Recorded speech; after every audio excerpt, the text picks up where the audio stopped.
Before we begin, I'd like to remind everyone this meeting is being recorded in accordance with the Council's recording of meetings policy. A recording of the meeting will be uploaded to the Council's website in due course. There's no members of the public here this evening, so I'm going to skip over that bit. Councillors, by attending this meeting tonight, you have decided that you abide by Section 25 of the Localism Act 2011 and are attending this meeting with open minds to hear and participate in debate for motions brought. You agree to cast your votes in a reasoned and considered manner.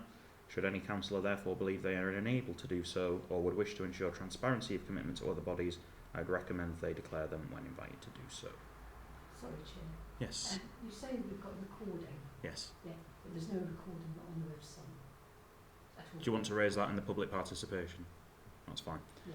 Okay, we'll move on to the item 1 of the agenda, apologies for absence. Ruth, apologies for absence. I have to ask for a waive on that, Chair, which is that it would normally be the Deputy Clerk who would provide the clerking for this meeting. She's been away from the office for 3 days due to illness, so there may be apologies that have been received, but I haven't got sight of them. Okay, we can rectify those at the next meeting, I'll take it.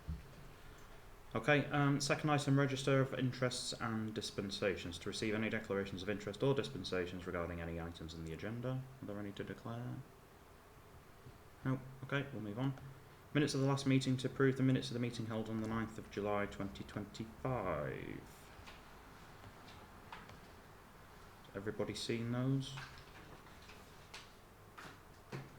Any comments or questions? Is there a proposal for those if we're happy? Councillor Clifton, seconder. Oh, sorry. When reviewing the minutes, it's a comment about writing actions. So when reviewing the minutes, it's often not possible to work out what these actions are talking about when they're quoted in isolation, because they rely on the context of the minute from the previous meeting to work out what they're related to. So it's just a comment that we appreciate if when actions are written, they are written in a way that they are self-relying.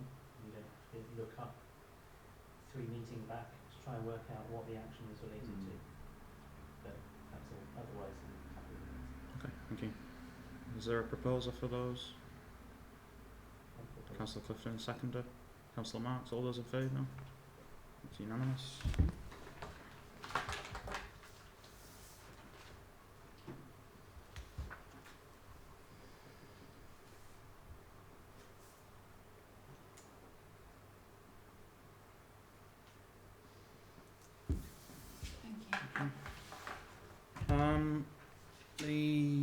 To receive an update on any actions of recording in the minutes and not included in this agenda. So the first one was an action from the Community Engagement Officer to send Outlook calendar and invites to councillors for scheduled events. I believe some of those have gone out. The ones that we've had, yes. The Community Engagement Officer has been sending them out and sent them out specifically for Christmas, which is the next event that's happening on 15th of November. They has been reminded to send those out as Outlook invites. Okay, thank you. The next one was the clerk to research public consultation examples of community asset devolution transfers. The actual action of give examples, I haven't been able to find any. However, I have put information in the community asset paper that we'll be reviewing in the meeting. Thank you. Next item, public participation. The meeting will be adjourned for a maximum of 20 minutes, 5 minutes per speaker, to allow members of the public to make representations, answer questions and give evidence in respect to the business on the agenda. No public here, but Councillor Marks has a question. Yes, is the actual recording, and there's no recordings on the website at all for any meeting, and I just wondered why not. Clerk, can I defer to you for that one? Yeah, there are some recordings on. There are not a consistent amount of recordings on. There was one put on for the last July meeting. The recordings do actually need reviewing before they go onto the website, which means that somebody's got to rewatch another hour and a half or 2 hours of meeting to put them on, to ensure that they don't have anything in them that was picked up by accident, or a comment that really a councillor or anybody would prefer that we hadn't got out there for posterity to carry on. It is a task that is likely to be done, not least the actual downloading them and then uploading them into YouTube takes a while. It's on a task list. It is a job that is going backwards. We are watching them through, and they are due to be uploaded most recent, going all the way back. I take your point about the public face of the website. We are working on it. I can't give you no more information than that. Can I just ask you one thing? It's basically, are the recordings in SharePoint for councillors to listen to? Yes, They are. they are. There's a recordings meeting. I've got a few to upload, but there is a recordings folder That's right. on the front page of SharePoint. Is it? Meeting recordings, yeah, they're all in I shall there. have another try and see what you think. I'll happily send you the link to that, and in fact I'll send it out to all councillors if you so wish, a link to the actually where they are cited, but we are in the process of watching and uploading them. Any other councillor questions? Councillor Constable? Yeah, we have a confidential item on the agenda today. I'm not going to name the confidential item, but I would like to query why that is confidential. Because the information that's been shared on that has specifically been asked by 3 sources to remain confidential until further information is released. Are you able to name the sources that I will do requested in the that confidential publicly, section. but only in the confidential Yes. section? Okay, thank you. Any other questions? No? Okay, we'll move on. Next item, Cable Works to receive an update on the community hall ground floor. Okay, again you'll have to forgive me, I'm stepping in for the Deputy Clerk on quite a lot of occasions tonight, so I will refer to my paperwork. You will see that we actually have posters on walls if you've been down there and directions as it happened, so we now have 5, 6, 7 regular hirers booked into the hall. An 8th one is starting, this is new to me, starting in January, which will also be including the office space, so we all know who that may be, but again I'm not naming names. We have some ad hoc bookings as well. We've done an immediate vicinity leaflet drop to everybody in the Pirelli Park, and our focus for doing that first was that if there is anybody that's going to have any disturbance, we'd like them to be the first ones to try it out, and then we'll hear from them that they're not happy about how their neighbours have been using the building, rather than importing people to use the building and then upsetting the locals. So that went out last week, and we immediately got 4 inquiries for parties. We then got inquiries for baby sensory classes and slimming world classes. So that has also gone out on our socials, it's gone on our website, in the news section. We are following up, we're actually following up mother and baby or groups, fitness groups, School Scouts, Guides, Slimming World, etc. locally, and letting them know that we do have a space, and if they're interested they could put another class here, and we've been quite clear that it's another class, not please don't encourage them to move from one to the next. Got an information poster to go out, we're listed on Halls Hire, we're advertising in the Borough News, we've got some window decals that we've been looking at for the 2 windows that are either side the front doors. One of them we'd like to be focused on the hall, the community space, which is going to be useful. The other one we'd like to use as a parish council information one, so pointing people to the website. And we also want to leave a space in the middle of it where we can actually put agendas, physical printed agendas, stick them on the glass. So we've actually got, in effect, a notice board that's not electronic, but it's just a decal on the glass. And we are looking at further leaflet drops leading up to certain events to just see how we go, but they're also going out in the children's book bags. So what else? She's repeated herself. There is an idea that's been put forward by an external organisation to see whether the council would support a warm hub in December, January, with social events for elderly, soup, coffee, mince pies, crafts, Christmas choir, and they're looking at dates to do that.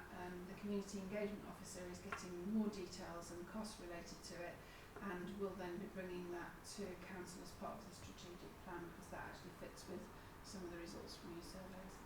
But other than that, I think it's fine to say we're up and running, we're legal, we're invoicing. We're a little late, obviously, from our original plan, but it is actually a community space being used by community people. Excellent. Good. Any questions or comments? Councillor Clifton? As I say, it's great that that space is now available for community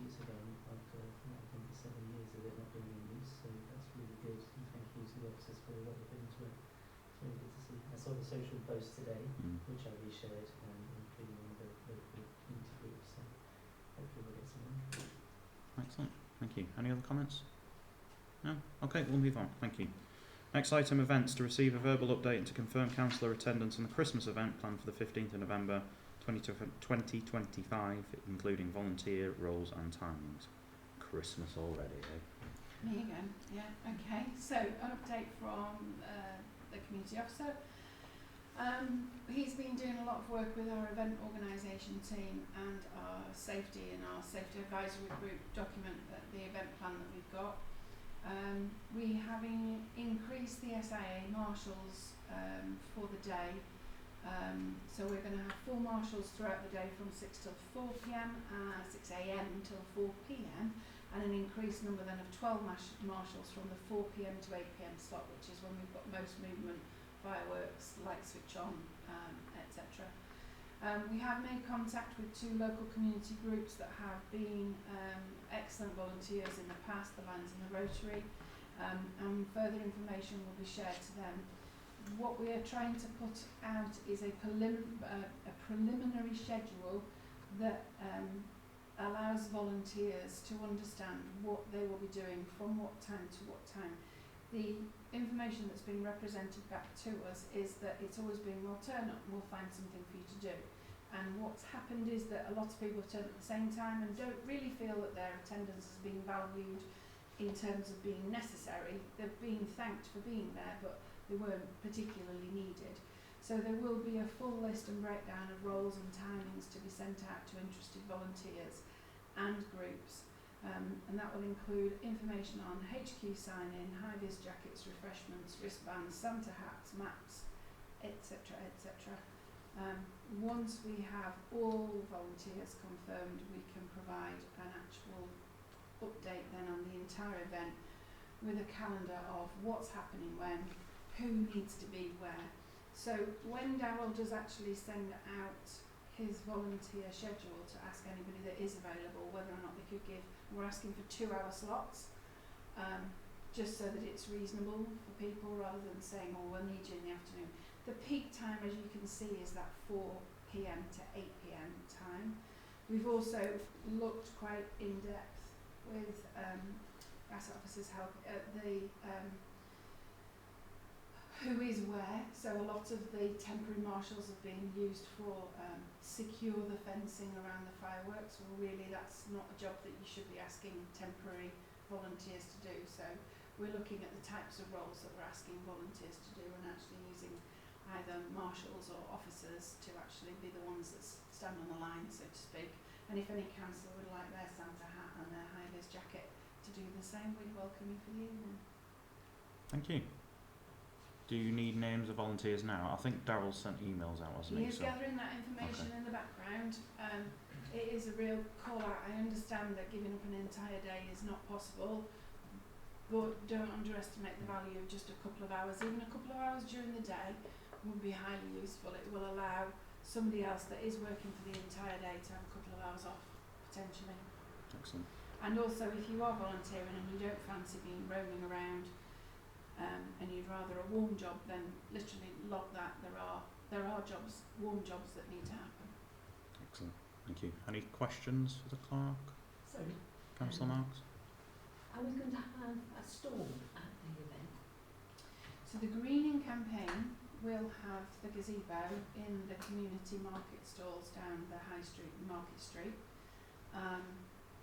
If there are councillors who are prepared to be there and actually spend time on that stall, that would be fantastic. But are we having one that's simply to talk about Eastleigh Town Council? No, we will be the officer's role, apart from the greening project officer will be there with her volunteers from the greening campaign, and they will run an Eastleigh Town Council greening campaign stand on that Market Street, High Street. All the other officers will be manning rendezvous points, HQ, safety, marshalling, etc. So that will be down to councillors if they wish to join the greening team. And if there's information you want to hand out there that isn't related to greening, please let us know and we will facilitate that. Thank you. Any other comments? sorry, Chair. Councillor Mark? Just basically, the event is town council are helping towards that event. So where are we publicising then that it's a town council event? So Agreeing with that, yeah, no, exactly. So the advertising is coming, and it will be advertised as a Eastleigh Town Council Christmas event Christmas Together in Eastleigh. It is being pushed through the Together We Make It Eastleigh branding format, and that's been more problematic than you would anticipate. But we are anticipating a logo to be released very shortly that can be used by all partners. So every piece of information that goes out the door will have those logos on it. We will be using our branded gazebo where we can. We are going to generate banners to say about the event. We're going to put social media posts out there that is Eastleigh Town Council's very pleased to present the event. As to on the day, then I would look to councillors to actually come and stand on an Eastleigh Town Council stand. If you want that, we can have an extra gazebo, and we will provide you with all the information you want to actually say, here's the Town Council and here we are. We need the manpower to do it. It's as simple as that. Councillor Campbell? Thank you. Is Dream Empire involved at all with that day, the 15th? They are, yes. The Christmas market is what they do that day. Yeah.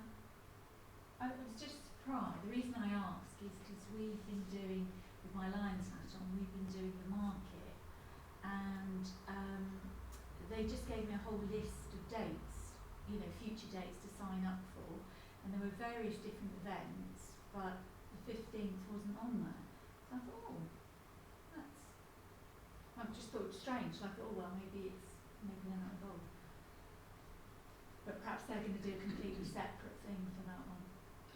I'll refer that through to Darryl, community officer, who is sort of handling the day-to-day. And that question we put to Dream Empire at our next Christmas meeting to ask whether or not they are following a different process for this market to other ones. Well, they're not running it, are they? They're partners. Whereas the other events, they're actually running them. Indeed, but they are being provided with the market space equivalent to the space that they get for the every monthly market.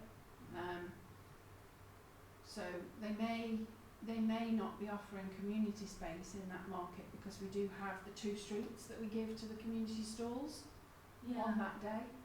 So it's the team at Eastleigh Bid who are coordinating the community stalls and the area, and we have quite a lot of street entertainers that are around that area to actually pull people to that area. So that would be the ideal space to actually have a gazebo on the day.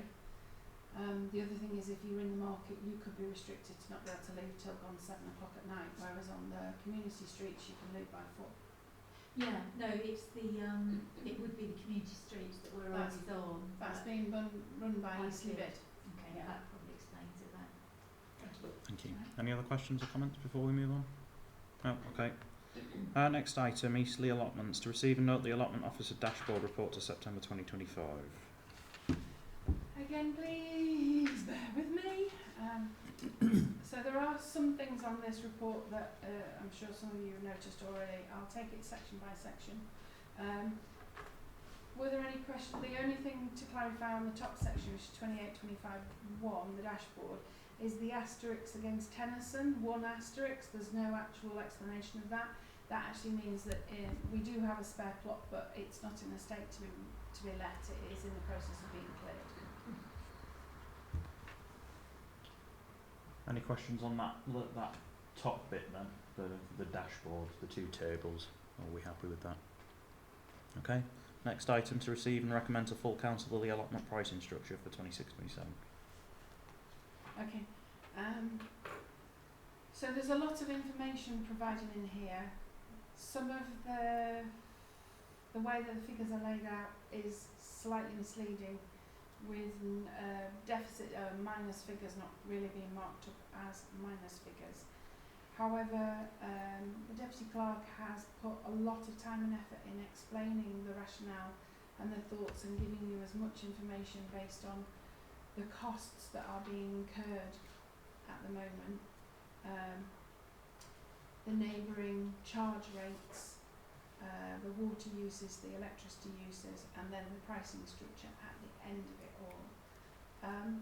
If I may add some points, and then I'll take as many questions as I can actually go through. The first point is the standing charges regarding the electricity.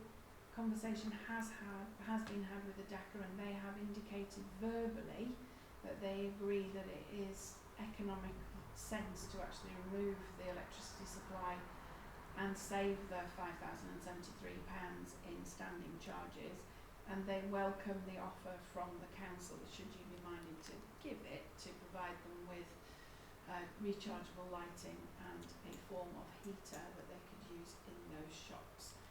They cannot just simply open the door. The sheds are quite dark and dull. We've been in there with the door open on a morning and there's just not enough light. It could become a health and safety issue. People have commented, well, you can just put the phone on your mobile phone. Well, they're £20 for a rechargeable light that will fit on a ceiling and actually be safe. So we'd rather that we weren't the cause of somebody falling over and hurting themselves for the sake of a minimal contribution as against the significant saving we've got. That is an officer recommendation that we immediately remove the electricity from those sites. Our asset officer has been to site, seen the allotments, assessed the sheds and confirmed that in their current state they would not be suitable to actually have teams working on their own. So if at some point we decide to use our allotment sites as our Greens team's base, we would need to actually prepare that with a new building which would have to have infrastructure put to it. And in the meantime, we don't know what Greens bases will come forward from EBC, so we're not recommending you hang on to the paying that charge of £5,000 a year for what might happen in a year or 2 years' time. The one thing to show you is the water usage. So if you actually extrapolate those tables, and I haven't scribbled on here, where are they? Water usage. You're on it, I think. Was on it? No, Sorry. So when you look at the highlines of £550 so far, or expected for Burns Close, 2,500 for Chestnut, 2,500 for Lakeside, 2,000 for Woodside, you could say that there is a significant issue at those sites. But when you actually divide them out by the number of plots there are, the most expensive one is actually Tennyson. That comes out at £42.88 per plot. The cheapest is Burns Close at £22.92. It has been noted, and so you go down from £42.88, £42.55 at Woodside, £32.47 at Chestnut, £31.65 at Lakeside, £23.08 at Muxway, £22.92 at Burns Close. The clerk of Wood was in today and confirmed that they charge £5 currently, or £10, £5 for a 5-rod site, £10 for a 10-rod site, but theirs is a retrospective calculation and it's calculated on what the water bill was from the previous year, which ours would be because this would be retrospective, and theirs is intended to cover the cost of their water. So a quick question was asked, which is, if these were your figures, what would you do? And the answer was, we would be applying rates that were composite to that, and they will be taking that forward to their council meeting. Whether or not their councils will approve that or not, that's up to them. Stick up the rent quite considerably. I think there is a key thing, which is the sites that are cheaper have less frequent standpipes. So people tend to gather their own water rather than being able to just walk 10 yards and fill up or hook a hose pipe to it. It's very unfortunate this year that it's been an incredibly dry summer and therefore people have had to use the water. As I say, we have checked for leaks and there haven't been any.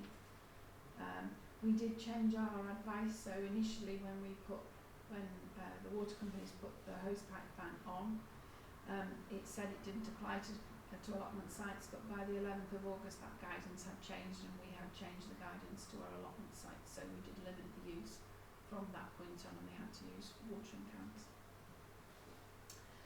So all of that information, as it comes all the way down, has led to the proposal of the prices that you find on page 7. I know I've jumped over quite a lot. You'll also see that there's information in there which is if the council was ever to consider a net zero or a cost neutral approach to allotments, you would have quite considerable uplift in charges, and they're listed on page 6, up to £82 per rod.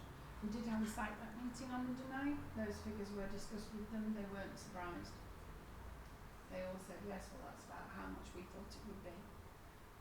So they are aware of how much allotments do cost in real terms. But that's not what we're recommending. So the recommendations are the top of page 7. I will shut up, Chair, and accept questions. Sorry. Thank you. Any questions? Councillor Marks. Basically, with regards to the shops, I see in the notes that oil heaters, that we're saying we'll provide oil heaters, and so I'm not very happy with oil heaters in any of our buildings. I don't know whether, regulations will allow us to put oil heaters in there. Yeah. Point taken. Yeah. The other We will thing, check that out. yeah, That would have to be carried out. yeah. And the So other risk assessment would have to be carried out for that, wouldn't it? The other thing with regards to when you come to the cost neutral at the end, basically the amount of money each site you believe would be.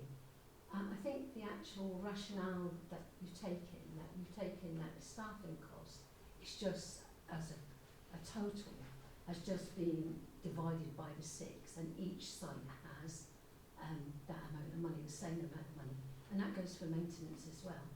Whereas to me it would have been easier or fairer to the Burns and Tennyson if you actually take the total amount of staffing cost, divide it by the total number of plots, and then multiply it for that specific site. I think that would come out fairer than what we've done at this present time. And that's the same for maintenance as well. I think it's the same rationale that's been set about with regards to maintenance. Each site has been given the same amount, where again I think you need to divide it up and work it from that.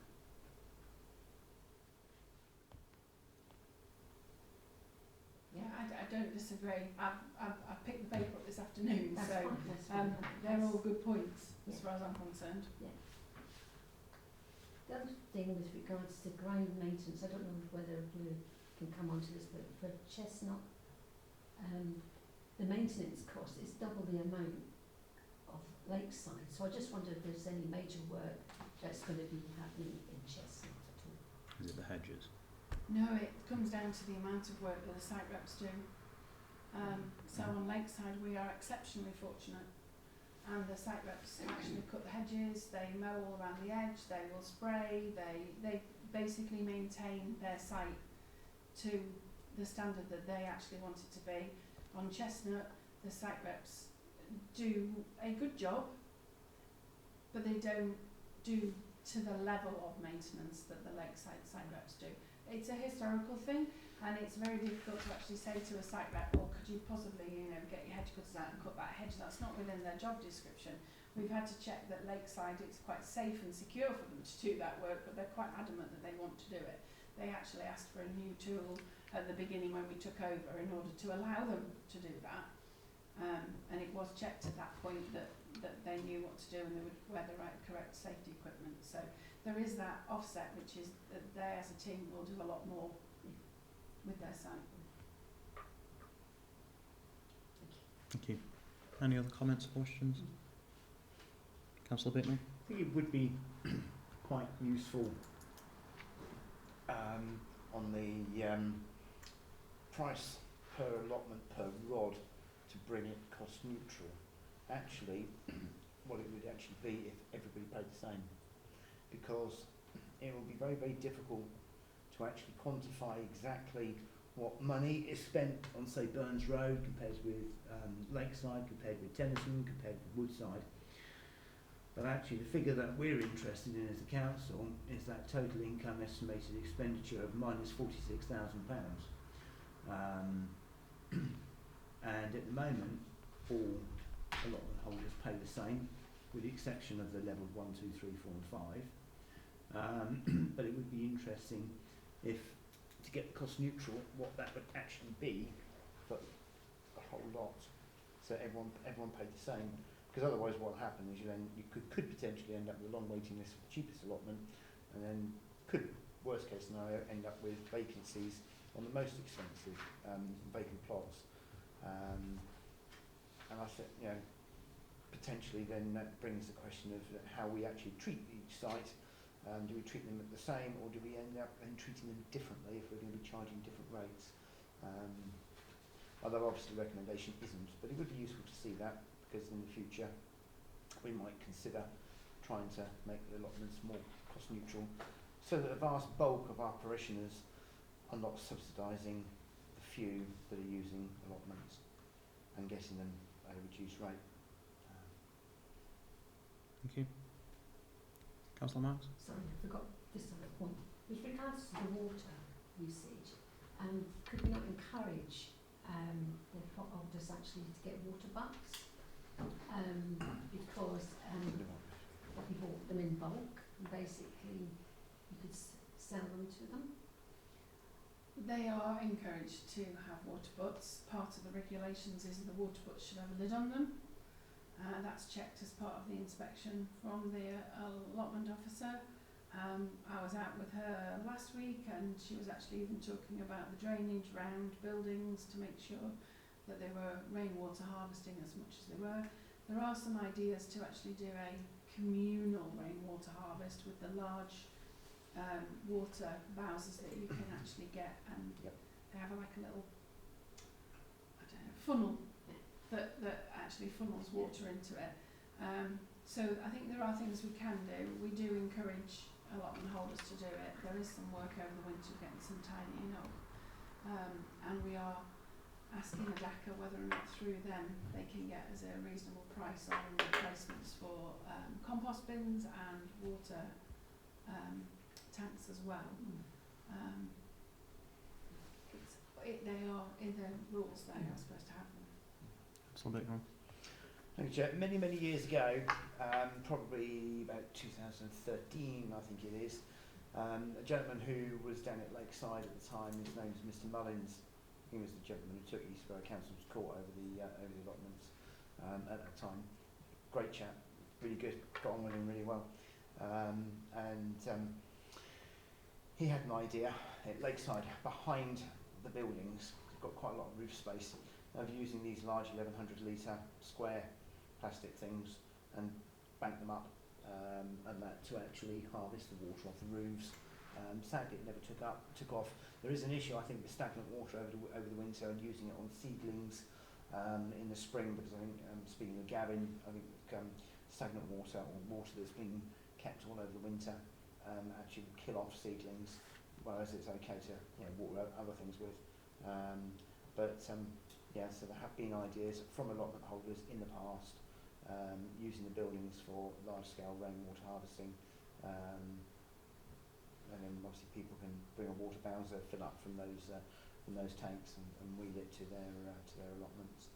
A 440 litre water butt off a small shed and allotment ain't going to go far, and it wouldn't have done you an awful lot of good this year.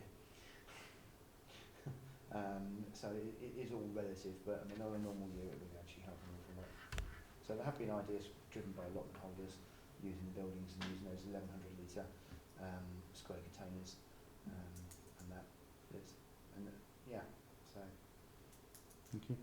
Councillor Marks? Sorry, I just need to say to everyone that's here tonight to encourage you to actually go round the sites, all 6 of them, because it's really worthwhile.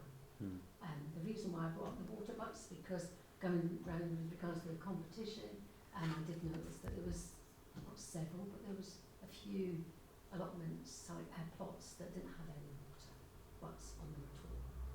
But I would ask you all to basically make a visit because it's well worth it to go and see each site. Thank you. Any council constable? Yeah. Firstly, many thanks to the officers for putting together such a very detailed report with breakdowns, and the narrative is really helpful in terms of coming to review this information, that you're not just confronted with figures and we haven't spent an hour asking questions that have been answered by the document. So that is really appreciated. I'm very concerned by the discrepancy between revenue neutral and what we're currently charging. We agreed when we first took on the allotments, when we first started setting the rates ourselves, that we were going to keep them as close to what had been charged previously, but we were going to review what the costs were after we'd been running them for a period of time. That has now happened. We have a very detailed report that breaks down the distance between the per rod charge for neutrality and what we're actually paying, and what we're actually charging even. And I don't think the proposed price increases are good enough to show that we're addressing what is a large cost to the council and will continue to be a large cost. Considering we absolutely don't want to put unnecessary burdens on the allotments holders with a very large increase at once, I'm not proposing that, but I am proposing that we scale increases to approach closer to neutrality. I would say as well, I'm not saying we need to get to neutrality. Allotments are a public service, it's a service that we should provide, they're a good service that councils provide. But currently the average cost per plot of neutrality is £55 and the maximum we would be charging is £13. That is a massive subsidy, massive. At a time when we are very likely to be soon asking our residents to increase their contributions to this council, external of the inheritance of special expenses from the Borough Council, I can't go and knock on a resident's door and justify to them this cost. So what I would propose is a increase on the standard rod of £1, increase on the level 2 to £2, and then rising like that. It's minimal, it doesn't make enough of a dent, but I think we need to be very clear with allotment holders that this is a concern for this council and for councillors, and that we don't want to burden them, but we need to do something about it, and any measures that they can take to reduce costs will help us in not needing to raise charges. It's going to be a process. I'm not suggesting we will get even close to where we need to be by that tiered increase that I've just proposed, but I think it stops leaving the problem basically unaddressed when you account for inflation. We're not, at the proposed rate, we're really not increasing the charges. The other thing that I would say is that this committee should actively in the future jump on any opportunity for capital spend that reduces long-term cost, which is why I'm so happy to see that electricity proposal in there. It's exactly what we should be doing. It's a long-term cost saving and a short-term cost. This council is going to exist for a very, very long time. Over the lifetime of this council, that £5,000 is nothing. So any chance that we get, any proposal that councillors get in the future from officers for a capital spend on allotments to reduce its cost, cannot stress enough that councils should jump at the chance.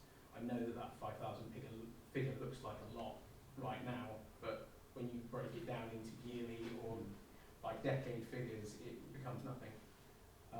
So yeah, the proposal there of the tiering by £1 is something that I've come up with off the top of my head. It's not tiered, it's not properly costed in terms of site, but it is a better addressing of the problem that we've got currently before us, and I think shows intent to residents and to allotment holders.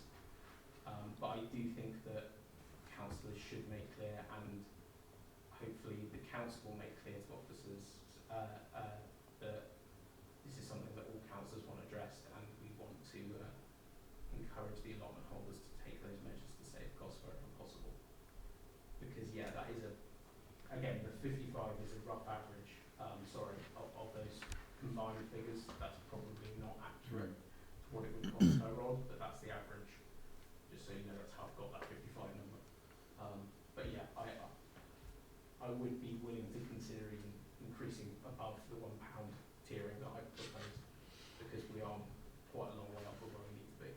Thank you. I think for me, I'm quite happy with cutting the electricity. If we were to go ahead with that, though, that is going to affect the tiering system, Yeah. because a level 4 includes electricity. So effectively, if we were to recommend to council that we chop the electric, we're going to have the standard site of level 1, which we don't have any of. We're going to have a level 2, a site with water, and a level 3, a site with water and a toilet block. The 5, we've already agreed previously that we're going to do a retrospective refund because of the whole issue with the shops. And if we cut in the electricity, then the level 4 doesn't exist. So we're moving over to a 3-level system if we do that. Are there any other comments? Councillor Clifton. Thank you. So first of all, I want to thank the officers for the amount of work that's gone into this. It's a really good report, as Councillor Huntsman said. I also echo Councillor Mark's comment about visiting the sites. I spent a very enjoyable day going around the sites with my son as well and judging the plots. It was amazing to see the amount of work that some of our plot holders put into these plots, and some of the ingenuity as well that goes into them. I was also personally amazed to see things like hops and corn being grown on allotment plots. That may have affected my judging to some extent. But yeah, I was very impressed, and I would commend the plot holders, but also the allotment officer, because I was so impressed with her attitude to how she is working with the allotment holders and the allotment reps to support them to adopt the most sustainable practices possible, and also to have a good relationship with them, which I really appreciated. So having said all of that, it's really good to see these costs as well. I think there's a couple of caveats that I picked up from looking at these costs. First and foremost is that I basically put all of these numbers back into a spreadsheet to check the totals myself, because I was a bit confused about what the difference was between the year-to-date expend, the estimated expend, and the budget expend. And I think there's some errors in there, but the key thing is that the total figure at the bottom that's quoted as 59,000, I think should actually be 56,000, so there's about £3,000 difference there. And then the other aspect is, if we do adopt the officer's recommendations of removing electricity, that obviously reduces the cost as well, which I also think is a very good recommendation and very sensible to proceed with. If that were adopted, then I calculate that the cost per rod is £38.20. So that's no other changes. I've taken the electricity away for the costs that are presented here, added up correctly as far as I can tell.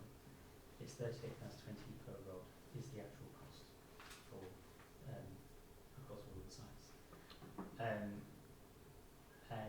But interestingly, it is still vastly different by site. So that is £50.70 per rod in Tennyson, compared to £35 per rod on Lakeside and Woodside. So that is a huge disparity, and I think whatever we can do to try and reduce that gap, I think, needs to be done, especially because Tennyson is actually a level 2 site, so it doesn't make sense that it will cost so much more. Further projecting from that, I then calculate that the amount that we're charging per rod is roughly equivalent to 30% of the cost per rod. So we're talking about a 2/3 subsidy. And then the other aspect, which isn't included here, although it is, I think in a way it's included in the sums that are presented in terms of the total cost, because the income is calculated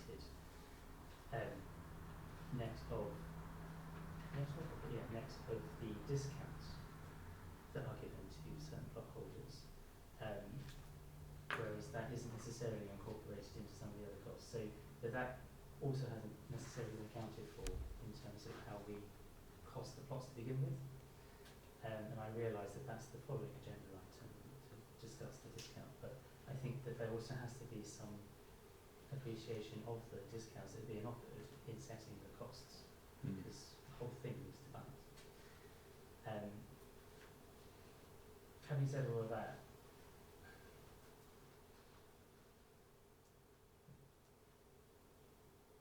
I feel like a 2/3 subsidy isn't a completely unreasonable thing to offer. I think it'd be good to try and move towards cost neutrality. I don't think that we will ever reach cost neutrality, because I think a potential role for us is to be subsidising things like allotments that support the local community and the potholders, and there is a very strong community that exists around the allotments as well. It does have other benefits to the town. I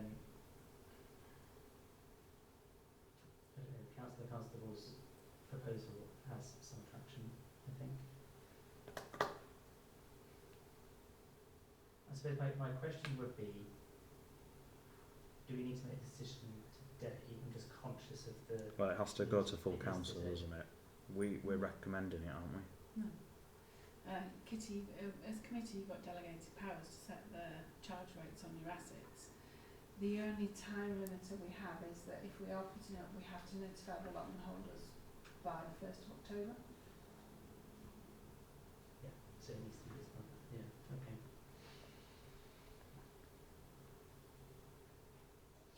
The intention Can I was just- to bring it in August, but Can I just query that, because the agenda says to receive and recommend to full council the allotment pricing structure. okay.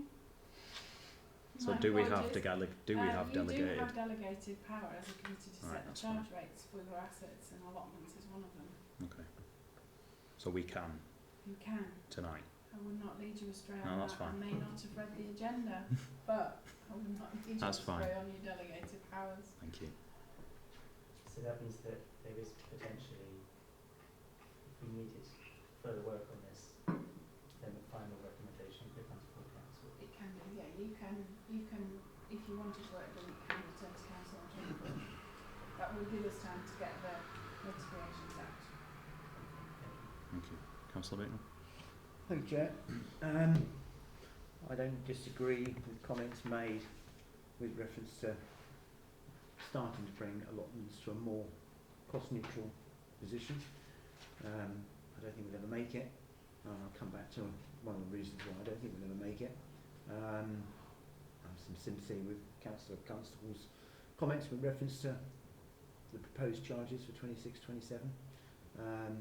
But actually, if we are picking up Chair's comments, we are taking away the electric, which therefore gets rid of tier 4, so therefore that charging structure in the tier 4 now changes, which changes the overall spreadsheet there, the top bit that we've got there with the income and expenditure and such like.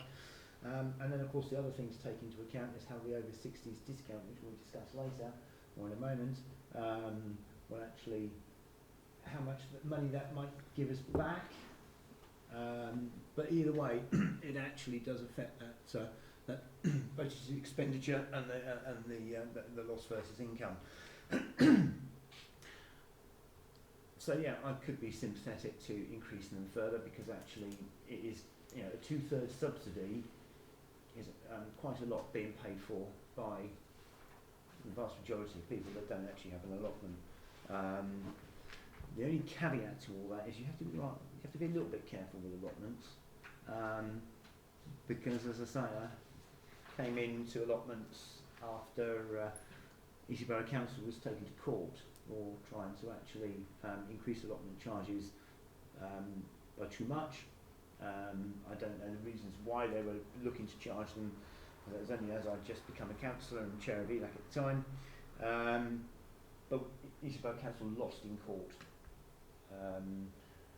It's interesting seeing some of the other proposals from other parishes. It'd be interesting to see how they go, or if they get taken to court. Because there are quite some weird and wonderful archaic laws around allotments that give them certain protections. So it's, there's there's a warning there that we don't do too much, too quick, too fast, and too soon and too high. But moving towards cost neutral, I think is fair and appropriate. Thank you. But it will take a long time. Councillor Constable? Yeah, I think it is worth pointing out that the allotment charges being as low as they have been for as long as they have been is the result of Eastleigh Borough Council, while it was under their management, not increasing it, and our experience shows not effectively managing allotments. So we are picking up late something that should have been addressed years ago, in my view. I appreciate Councillor Bicknell's comments that the Council was previously taken to court. The proposed increase, and I do think we should keep the other levels in there as well, and keep the pricing increase structure based on those levels, because it gives context to what we'd actually be charging, and it gives context to the increase that we'd be proposing. I appreciate that at the top and bottom end it wouldn't be applied, but it's more about showing consistency of charging that is associated to those levels. And again, I think it just comes back to the fact that we have a responsibility to all residents, and if allotment holders feel that 2/3